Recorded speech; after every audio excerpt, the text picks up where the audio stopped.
All right, we're going to go ahead and get started. Hello and welcome to With Open, It's Possible, the 2023 Open Education Week virtual conference hosted by Texas Tech University Libraries. We want this to be a welcoming space. Any form of harassment will not be tolerated and may result in removal from the virtual conference. As a courtesy to our speakers, please keep yourself muted and we will encourage you to turn off your videos during the presentation. This session is being recorded and will be posted on the library's YouTube channel after the conference has completed. Closed captioning has also been enabled. I have sent a link in the chat. This link will take you to the conference homepage where you'll find a brief description of the conference, a presentation schedule for the past week, and information about our keynote speaker. Please use the chat feature to submit questions at any time. I'll be monitoring the questions as they come up and ask them to the presenters during the Q&A portion of the presentation. If you would like to ask a question anonymously, please chat with me directly and make sure to indicate that this is an anonymous question. You're also welcome to turn on your camera and verbally ask questions during the Q&A portion. So now I'd like to introduce our presenter for this session, Matt Gritter from Angelo State University with Implementing a Texas Government OER. Great, thank you very much. So I'm going to attempt to share my screen. All right, so one of the things you can see here is I'm just going to go through a brief presentation, and then we'll have the opportunity to go through and have some questions. So can everyone see the presentation? Yes. Perfect. All right, so this is about implementing a Texas government OER textbook and curriculum. In 2020, during the pandemic, my colleague, Dr. Brendan Norton, and I applied for a Texas Higher Education Coordinating Board grant to create a Texas government OER textbook and supporting materials, including PowerPoints, a test bank, and short videos. And one of the things we wanted to do was to create kind of a flexible OER where someone might just want to use the textbook, someone might even just use the textbook as a supplement, but then someone might want a complete course. And one of the things we found in implementing this is, some of our colleagues have adopted the OER textbook, and some people, literally just want, to copy and have a complete course. So that's one of the things I think that we tried to do when we worked on this particular project, to create something that could be used in a wide variety of areas. Texas government, of course, is taught throughout the state of Texas. People are required to take the 6 hours of political science that is required under Texas law. And one of the things I think that we've seen is there are many textbooks being offered.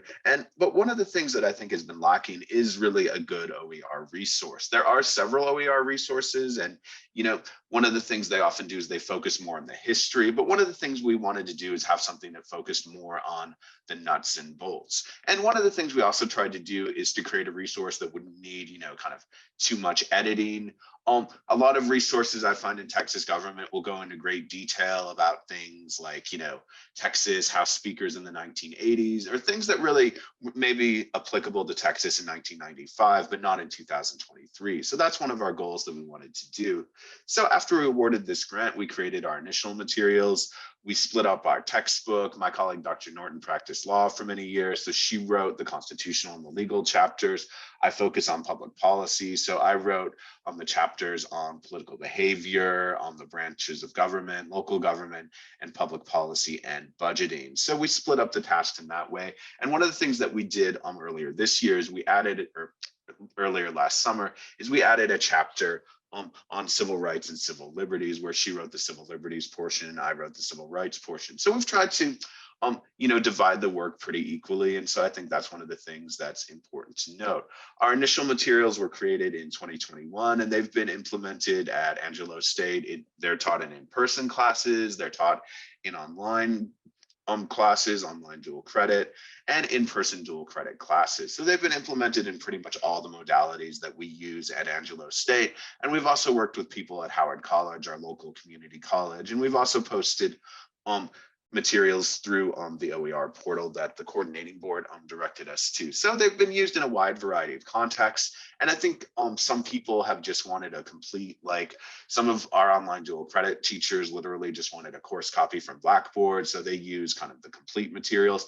Other people kind of supplement them. And that's really what we wanted to do, to create something that could be used in a wide variety of contexts. We wanted a very short, flexible resource that conveyed necessary information in a timely manner. One of the things that we really tried to do is make sure that the necessary information was there, and also to kind of look at some of the problems we saw in other textbooks. A lot of political science textbooks, for example, they'll have a chapter about political parties, about interest groups, about elections. So they'll have 4 chapters that are basically different ways of looking at political behavior in elections. And we put that into one chapter that I think conveys all the necessary information. So I think one of the things we wanted to do is kind of take some of the things we noticed in other textbooks. And one of the things about the coordinating board is they want resources that can be used kind of on any platform. So, you know, we didn't have to go, I think, into some of the kind of technological detail that you know, some OER projects really go into. So that's really the basis of what we've done. We've been working with these materials for a couple of years now. We have colleagues that use them. And, you know, I think we both, Dr. Norton and I, have used them in the classroom ourselves. So we've been able to see kind of, you know, where there needs to be improvement, what work can be done, and things of that nature. So that's one of the things that's important to note. So our resources are available and updated.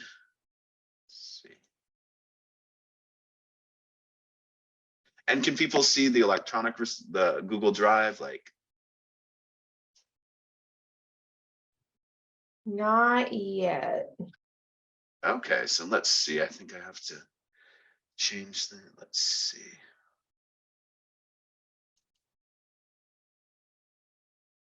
Is it working now? Yep.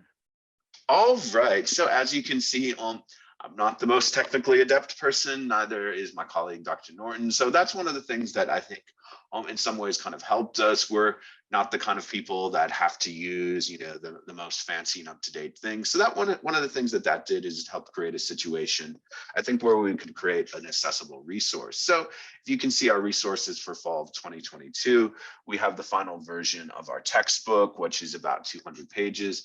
We have a copy of merged PowerPoint. So for each chapter, in addition to the actual textbook, we have a series of merged PowerPoints. So these are things that people can use if they just want, you know, kind of complete materials. So you can see in the first chapter, we have a lot of demographic information. We have, you know, the different types of federalism. So, you know, just all the things you would see when you look at a particular part of each course. So that's one of the things I think that we wanted to do as well. Not only just have a book, but have some materials that could be utilized as well. So we've developed a Google Drive. We've worked with people at Howard College, our local community college. We've you know, brought in other faculty, and we've really tried to get you know, a different way of looking at some of these various things. We've developed a test bank as well. And all of these things, I think, and we've developed short videos as well. So we've developed really, I think, a lot of resources that people can use. And some people, as I noted, kind of want to mix and match. Some people really want to, you know, have a complete course. We wanted to really accommodate a lot of different types of people. And I know, like, when you teach a Texas government course, there are a wide variety of directions that you can go. And that's one of the things we really wanted to do. We wanted to create something where maybe you want to supplement, maybe in the last part of the class, you want to develop a lot of materials around current events, for example. And then we really wanted to make something like that possible. So that's one of the things I think that we really tried to do when we looked at some of these particular factors. So if we look at some of the challenges, I think working with technology has sometimes been a challenge. You know, we have to develop materials that can be used pretty much anywhere, whether it's a rural school district doing online dual credit, whether it's, you know, it's right now we're using it in a very large high school with kind of a low income population, and then kind of on campus as well. So working with technology, I think, has been something that's been interesting, you know, different ways of doing videos, different ways of, you know, coming up with the right way to present the material. So that's been something I think that is a challenge when you're looking at, you know, various OER areas, just what kind of right mix of technology you want to get into. So that's one of the things I think that's interesting to note. Institutional infrastructure, I think, is also something that's important to think about. Universities have, I think, e-learning offices, and other kind of opportunities that can be support, but really working with institutional infrastructure, I think, shows that universities really do have to find ways to respond to some of these various needs. So, you can see like our e-learning office can provide assistance with various things, and some of the other parts of the university can provide assistance. So I think that's one of the things that kind of needs to be kind of thought of. I think when we use a lot of kind of textbook resources, sometimes they have their own kind of technology support. And with OER, although we try to keep our materials as simple as possible. Make sure you have a strong institutional infrastructure is very important. And we've been fortunate to have a very supportive grants and sponsored projects office that has really helped us navigate some of the various aspects of this particular grant. Co-authorship is also a very interesting thing. I'm an only child, so the kind of person I got in trouble for not sharing in school. So, working with a colleague in a co-authorship, I think has been a really rewarding experience. It also really shows, I think my colleague, Dr. Norton, and I are very much on the same page in terms of how we do things. But when you look at some differences, even when someone is, has very similar ideas, you can really see some of the challenges of working with various types of materials. So, for example, I'm a very kind of big picture person.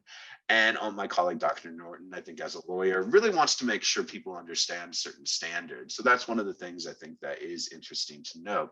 So I think that's both a challenge and an opportunity. When you co-author and collaborate with people, you really begin to understand some of the various aspects. And I think that's one of the things that can help when you have a grant, just working with different people who are using the book. I mean, we had a conversation just this week with one of our colleagues who was using the book, and, he brought up a couple things that could be potentially improved. And I think he was a little hesitant at first, but that's actually what we need to know. If there's a problem with our resources, we need to know how to improve them. So that's one of the things I think that is important to note as well. Different methods of implementation, I think, is something that's very important. I mean, as a department chair, I think that giving faculty a lot of flexibility when they teach a core course really produces the best outcomes. If you have an engaged faculty, you're going to have engaged students. So one of the things I really think is a good opportunity is creating a resource that can be used in many different ways. Some people, might want to use the PowerPoints and the short videos in their class. Some people might want to develop their own material. Some people in a Texas government class, like our legislature is meeting right now. So there's a lot of opportunities for very, very kind of hands-on learning. So you can use our relatively brief textbook, I think, with those kinds of current events. So that's one of the things that is important to note. I think some of the conclusions, I think OER has a great ability to reduce student costs. I mean, I think, just looking at the savings in our grant, if you have 250 people using a free textbook instead of buying a textbook a semester, you're saving them several $1,000s. And I think particularly one of the things we see with students is just, how much costs, particularly during a time of high inflation, are becoming a real issue. People are having to work more to afford food, gas, and rent, and things of that nature. I think it also often, when you begin a class using a paid resource, some people aren't able to buy the book on time. Someone may have ordered it on Amazon and it's not going to arrive for a while. So I think one of the things about OER is it helps to make the beginning of a class very smooth, because you can say, this is the resource, just go into, your learning platform and click on it. So I think that's one of the things that is really important. And not only does it reduce student costs, but I find since I've switched to all OER materials in my classes, they begin on a much smoother level. Sometimes you'll get, particularly from, I think, a non-traditional student taking an online class, a very concerned email about whether or not they're going to have access to the resources. And when you tell them you will have access, you won't have to go through any hoops, I think that's one of the things that's interesting to note. So I think there's also challenges in creating a curriculum. I mean, one of the things that you have to do when you write a textbook is you have to figure out exactly, what is important. And I found when I first started writing this textbook, the first draft I wrote of my legislative chapter, for example, had a lot of kind of discussions about conflicts that had occurred in 2015, 2016. So I realized that I needed to work to make it something that would be, wouldn't need a great deal of revision, wouldn't be something that would seem dated, just kind of 5 or 6 years later. So that's one of the things we wanted to do. We wanted to create a resource that we wouldn't need to do a terrible amount of updating to. So that's one of the things I think that is important to note. And that's one of the things where you have to think about, what information to include, what information to leave out. So I think that is something that is very important when you're looking at some of these various areas. So creating a curriculum is a challenge. And I think that's one of the things where working with collaborating with faculty is really something that's very important. I think we all in a class have something that we see as becoming very, very kind of crucial to a class. And really working together with people, you can see what they want to emphasize. My colleague, Dr. Norton, is a lawyer, so she really wants students to have an understanding of things like criminal law, civil liberties, the Constitution, the judicial system. And I think one of the things about Texas is we do have quite a complex legal system. So that's one of the things she really focused on. And one of the things I think that we also wanted to do is to embed the student learning outcomes that you would look at in a core course. So, things like social responsibility, personal responsibility, communication skills, critical thinking. One of the things we really tried to do is to make sure those were embedded in the course as well. So there's little exercises throughout the book where we embed those particular kinds of resources. So that's one of the things that is interesting to note. I think another challenge can be engaging faculty with OER. I think one of the things that has been interesting when you try and engage other faculty is people might be quite attached to the paid textbook that they've been using for quite some time. Not that they're not, subject matter experts, but they're often quite attached to the way they've been doing things. So when you offer a free resource, I think, some people have just kind of jumped at the chance, and other people have, I think, been a little more apprehensive. And I think one of the things that we tried to do to allay those concerns is offer things like PowerPoints and a test bank. If we ask someone to go to a book without those resources, we might be asking them to completely redesign their class. So that's one of the things I think that is interesting to note as well. So really engaging faculty with OER, I think, is something that is a challenge. And one of the things I think that you can really point out is the way in which you can create a very smooth beginning to the course, the way it can really, help a lot of financial concerns. And I think it's also much easier to kind of update these resources, on a pretty regular basis, even though we designed it to make sure we wouldn't have to do kind of drastic changes. So that's one of the things that is interesting to note. I think creating OER identifies the need to create future infrastructure and to figure out the proper support system. I think we've, had, as I noted, our grants and sponsored projects office has been very, very supportive in helping us figure out the details and helping us, present the best thing possible. And so I think that's one of the things that is interesting to think about as well. If I'm using a McGraw-Hill textbook, they'll have probably a team of people. And if you're using our OER resource, you pretty much have my colleague, Dr. Norton, and I to kind of troubleshoot any problems that may emerge. So that's one of the things that we tried to do in terms of trying to make it as simple as possible. I'm pretty impressed with myself for being able to share a screen. So that's one of the things that you can see here. I'm not very technologically adept, and we try to kind of adapt to those kind of sorts of things as well. So that's another one of the things I think that is interesting to think about. And I think creating OER, you really are putting your particular stamp out there in terms of some of those particular areas. So in summary, we've been able to, with the support of the coordinating board, which I think really gave us the resources and the time to be able to develop this, we've been able to create this resource. We've been able to create a textbook, ancillary materials, a test bank, and we've been able to really see how it got implemented. And it's been interesting for me because I've taught it in an online Angelo State course. I've taught it in our online dual credit courses. So, just seeing the different ways in which the textbook is utilized by non-traditional students, by high school students taking a dual credit course, and things of that nature. So that's one of the things I think that is interesting to note as well. And one of the things we really did, I think, work on is to create a resource that had a little bit of brevity in it.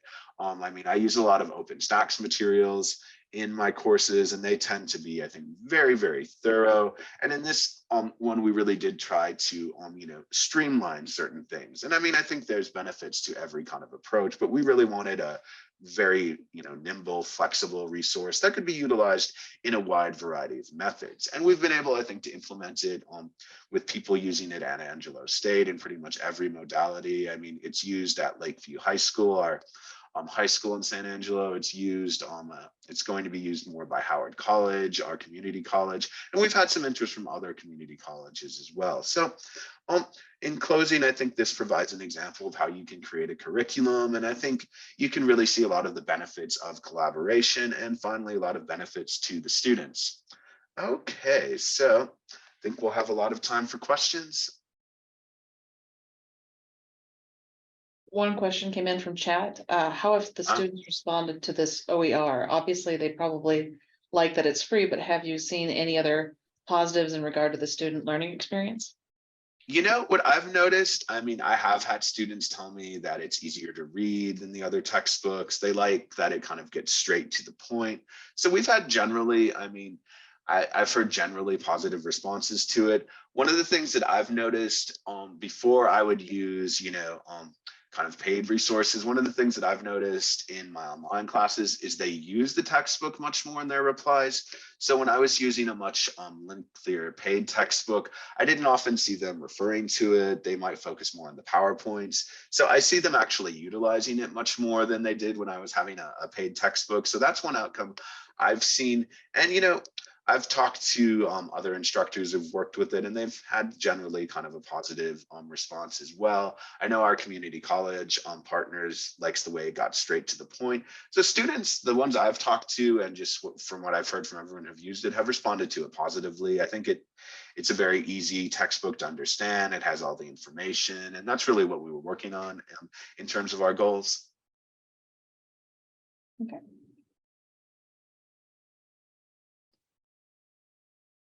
I'll say, from my looking at this, using Google Drive just seems very approachable from both a user and a creator perspective. Do you have any lessons learned on specifically doing this with Google Drive? I think you're right that Google Drive does make it very approachable. And I think we've been able to, part of our grant was we had community college partners kind of go in and look at some of the various things. And so I think Google Drive does make it accessible. It also helps to see like if people want to kind of mix and match various things, like some people might want to use the videos, some people might want to use the PowerPoints. So I think Google Drive does help it make it very accessible. You can just add someone to the Google Drive and they're able to access all the materials, and you can also see how the materials have developed over time. So I feel like it's been a very helpful resource to look at. And it's been interesting the way different people we had some online dual credit instructors, and they literally just wanted a course copy from Blackboard. But other people really, I think, want to just design their own course and take various aspects of the OER. So I think having a Google Drive helps to contribute to that flexibility. Awesome. Another question came in. Have you edited your material in response to a student input? So one of the things that we've done is just through the general process of working with the book, like Dr. Norton, my colleague, teaches it in a lot of in-person classes. So one of the things that she wanted to do was add a civil liberties and civil rights textbook, just from the experience of teaching it. And most of what I've heard from the students is very kind of positive. They like kind of the brevity. They like, I mean, we've asked other colleagues who use it, and we've heard generally positive things. So in terms of curriculum, we've added, a chapter on civil rights and civil liberties. And one of the things we were also able to do is we were able to employ an upper level political science major in our department, and she went through the materials and really just gave us that student perspective. And she also said like she found very few things that she would want to change. So far I think we've had a pretty positive impact from it. I mean, I've talked with students personally who've taught with it. I mean, one person said that they felt like it was much easier to read than other textbooks. So I think we've tried to kind of keep the brevity and then just, update it based on any feedback we received from faculty. We've asked, faculty using it to bring in their student perspective. So I would say we've gotten input from a wide variety of sources, and we've attempted to work with that input. Okay. Any other questions?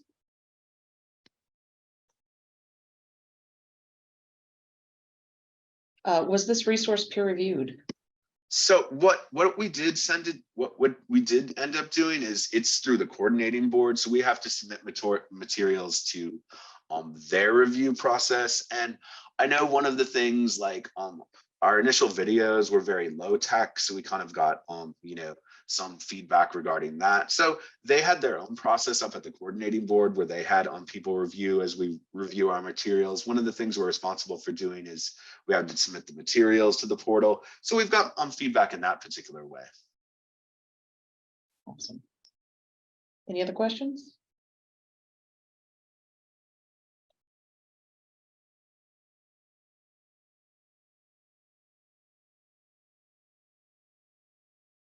Are these resources publicly available?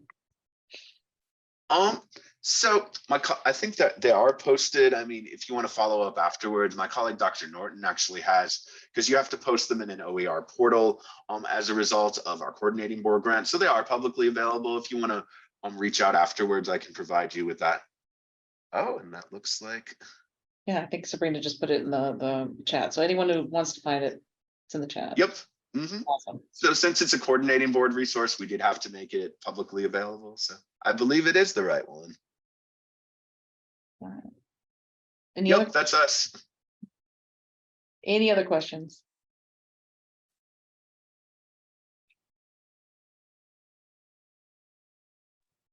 Matt, I just want to say thank you. I've talked to other OER librarians all over Texas that are like, I can't find, you know, good OER for our Texas government classes and faculty. So I will definitely be referring them to your resource. So thank you for the presentation. Great.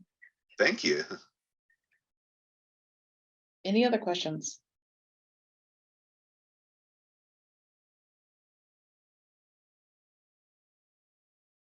Okay, well, thank you very much for talking with us today. It's been a very interesting presentation. Thank you. Mhm.